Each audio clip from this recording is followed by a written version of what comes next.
আসসালামু আলাইকুম সবাইকে, আমি জানাতুল তাবাসসুম। আজকে আমরা অধ্যায় 10-এর টাইপ 3 যে এমসিকিউ রয়েছে সেগুলো সলভ করব। তো চলো ক্লাসে শুরু করে ফেলি।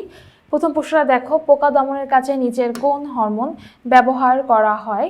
ফেরোমন, অক্সিন, সাইটোকাইনিন নাকি জিবেরেলিন? অ্যান্সার কি হবে? অ্যান্সার হচ্ছে কি ফেরোমন হবে।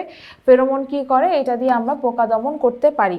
এরপরে প্রশ্নটা খেয়াল করো, 21 নম্বর প্রশ্ন। মস্তিষ্কের কোন অংশ দেহের ভারসাম্য রক্ষা করে, অথবা কোন অঙ্গটি দেহের ভারসাম্য রক্ষা করে? দুটোই কিন্তু সেম প্রশ্ন। মস্তিষ্কের একটা স্পেসিফিক অংশ আছে যেটা আমাদের দেহের ভারসাম্য রক্ষা করে থাকে।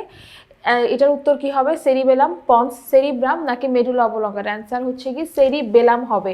সেরিবেলাম যেটা, সেটা হচ্ছে গিয়ে আমাদের মস্তিষ্কের হচ্ছে গিয়ে পশ্চাৎ অংশে রয়েছে। এইটা আমাদের দেহের ভারসাম্য রক্ষা করে। তারপরে প্রশ্ন দেখো, মানব মস্তিষ্কের সবচেয়ে বড় অংশ কোনটি? পন্স, সেরিব্রাম, সেরিবেলাম নাকি মেডুলা অবলঙ্গাটা? অ্যান্সার কি? অ্যান্সার হচ্ছে কি সেরিব্রাম অংশ, যেটা হচ্ছে অগ্রমস্তিষ্ক। অগ্রমস্তিষ্কের এই অংশটাই সবচেয়ে বড়, এবং শুধুমাত্র অগ্রমস্তিষ্কে না, পুরো মস্তিষ্কের মধ্যে সবচেয়ে বড় অংশ হচ্ছে সেরিব্রাম। নামটা ছোট কিন্তু আকৃতিটা বড়। আবার যেটা হচ্ছে সেরিবেলাম, যেটা এটা হচ্ছে পশ্চাৎ অংশে এটা রয়েছে। পশ্চাৎ অংশের ক্ষেত্রে এবার এটা বড় অংশ। তারপরে দেখো, মস্তিষ্কের কোন অংশ ঐচ্ছিক পেশির কার্যকলাপ নিয়ন্ত্রণ করে? ঐচ্ছিক পেশি বলতে যে পেশিগুলো আমরা নিজের ইচ্ছা চালনা করতে পারি, যেমন হাতের পেশি, পায়ের পেশি, এগুলো। মেডুলা, মধ্য মস্তিষ্ক, সেরিব্রাম নাকি সেরিবেলাম? অ্যান্সার কি হবে? অ্যান্সার হচ্ছে কি সেরিব্রাম হবে। সেরিব্রাম কি করে? আমাদের এই ঐচ্ছিক পেশির কার্যকলাপগুলো নিয়ন্ত্রণ করে থাকে। এরপরে প্রশ্ন হচ্ছে, একগুচ্ছ স্নায়ুতন্ত্রের সমন্বয়ে তৈরি কোনটা? মানে একগুচ্ছ স্নায়ুতন্ত্র একত্রিত হয়ে কি তৈরি করে? সেরিব্রাম তৈরি করে, পন্স তৈরি করে, সেরিব্রাম নাকি মেডুলা অবলঙ্গাটা তৈরি করবে? অ্যান্সার কি? অ্যান্সার হচ্ছে কি পন্স হবে।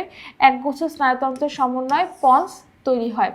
এরপরে প্রশ্ন হলো, মানব মস্তিষ্কের মেডুলা অবলঙ্গাটা থেকে কয় জোড়া করটিক স্নায়ু উৎপন্ন হয়? করটিক স্নায়ু বলতে করটিকা থেকে, অর্থাৎ এই যে আমার মাথার যে খুঁড়িটা আছে সেখান থেকে যে স্নায়ুগুলো বের হবে সেটাই হচ্ছে কি করটিক স্নায়ু। কয় জোড়া বের হয়? 12 জোড়া, 10 জোড়া, 8 জোড়া নাকি হচ্ছে কি 6 জোড়া? অ্যান্সার কি? অ্যান্সার হচ্ছে কি 8 জোড়া।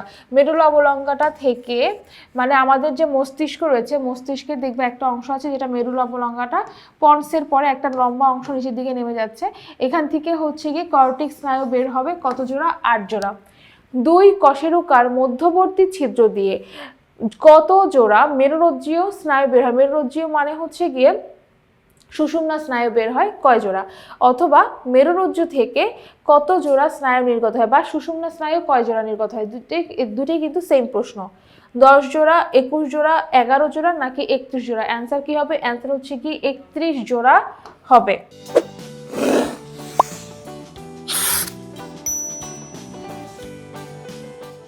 দেখো, এখানে তোমাদের বইতে দেয়া আছে দুই কশেরুকার মধ্যবর্তী ছিদ্র দিয়ে মেরুরজ্জু বের হবে 31 জোড়া, ঠিক আছে, বা সুষুম্না স্নায়ু বের হবে 31 জোড়া। এখন তোমরা যদি একটু ছবিটা ভালো করে দেখো তাহলে বুঝতে পারবা, এই যে এখান দিয়ে দেখ, এই যে মেরুদণ্ডের মধ্য দিয়ে যে রজ্জুটা যাচ্ছে বা যে স্নায়ুটা যাচ্ছে, এটাই কিন্তু মেরুরজ্জু বা সুষুম্না স্নায়ু। এখান থেকে তোমার 31 জোড়া মেরুরজ্জীয় স্নায়ু বের হবে। তার মানে এখান থেকে আমরা যেটা দেখতে পাচ্ছি, এই স্নায়ুগুলো হচ্ছে মেরুরজ্জু, ঠিক আছে, বা হচ্ছে মেরুরজ্জীয় স্নায়ু। এরপরে প্রশ্নটা খেয়াল করি, আর এটা হচ্ছে দাগ দিয়ে দিই। এই যে দেখো, এখানে আমরা এটা হচ্ছে 31 জোড়া রেখে দিলাম, আর এটা কিন্তু 8 জোড়া হবে। এরপরে প্রশ্নটা দেখো, কোনটা মেনিনজেস নামক পর্দা দ্বারা আবৃত থাকে, বা মেনিনজেসও আমরা এটাকে বলি। এটাকে মেনিনজেস না বলে এটাকে কিন্তু আমরা মেনিনজেসও বলে থাকি। দুটাই কিন্তু সেম জিনিস। বৃক্ক, হৃৎপিণ্ড, মস্তিষ্ক নাকি ফুসফুস? উত্তর হচ্ছে কি মস্তিষ্ক। মস্তিষ্কের বাইরে একটা পর্দা থাকে যেটাকে বলা হয় মেনিনজেস। এরপরে প্রশ্ন দেখো, স্বয়ংক্রিয় স্নায়ু নেই নিচের কোন অঙ্গে? স্বয়ংক্রিয় স্নায়ু মানে হচ্ছে যেখানে এই স্বয়ংক্রিয় স্নায়ু থাকবে সেখানে ওই অঙ্গটা নিজের ইচ্ছা মতো সংকোচন হবে বা প্রসারিত হবে। তাহলে কোথায় আমাদের কোনো অধিকার নাই, বা আমরা হচ্ছে কোনটাকে নিয়ন্ত্রণ করতে পারি না? হৃৎপিণ্ড, পাকস্থলী, জিহ্বা নাকি অগ্নাশয়? কোনটা আমরা নিয়ন্ত্রণ করতে, এখানে হচ্ছে স্বয়ংক্রিয় স্নায়ু নেই বলতে মানে কোনটা আমরা নিজে থেকে নিয়ন্ত্রণ করতে পারি? যেমন হচ্ছে কি জিহ্বা কিন্তু আমরা নিজে থেকে নিয়ন্ত্রণ করতে পারি, কিন্তু হৃৎপিণ্ড বলো, পাকস্থলী বলো বা অগ্নাশয় বলো, এগুলো কিন্তু আমরা নিজের ইচ্ছায় সংকোচন বা প্রসারণ ঘটাতে পারবো না। অর্থাৎ এই তিনটা অঙ্গে কিন্তু স্বয়ংক্রিয় স্নায়ু রয়েছে, শুধুমাত্র জিহ্বাতে স্বয়ংক্রিয় স্নায়ু নেই বলে ওটা আমরা নিজের ইচ্ছা মতো সংকোচন প্রসারণ বা নাড়াতে পারি। তাহলে আজকের ক্লাসে আশা করি তোমরা অনেক ভালো করে এমসিকিউ গুলো বুঝতে পেরেছো। সবাইকে আমাদের সাথে থাকার জন্য অসংখ্য ধন্যবাদ।